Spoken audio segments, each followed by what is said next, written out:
My idea is that Canada should aggressively and strenuously pursue a program of internal free trade. And most experts believe that trade liberalization does have, for a variety of technical reasons, overall positive impacts on economies.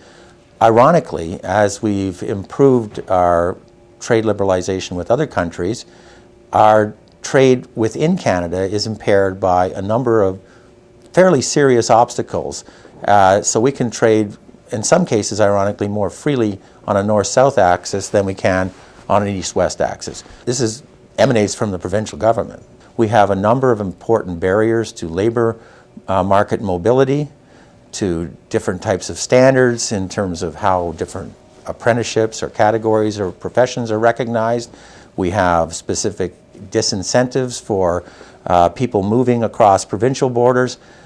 This is really unacceptable in a period where we're looking for all the available returns out of our economy. In many, many cases, there are explicit barriers that have no real rational basis other than essentially protectionism, which is at the heart. And that's why the provincial governments are loath to surrender these things. I think the degree to which people are doing business with each other, that reinforces their sense of common kinship. You know, it's hard to do business with someone that you see as in terms other than a partner, another someone that's trustworthy.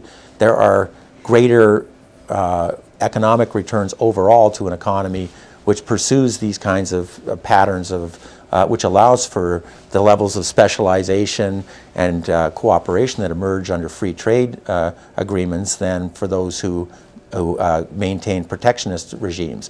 And I'm not suggesting that these barriers are not as formidable as some of the tariffs and customs barriers that typically we talk about when we're negotiating trade liberalization agreements with other countries or trading zones.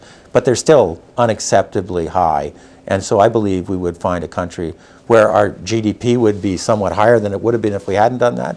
And we'd have a greater level of cooperation and interdependence economically going across different provinces, which I think would also reinforce the basic integrity and unity of the country at a social level as well as an economic level.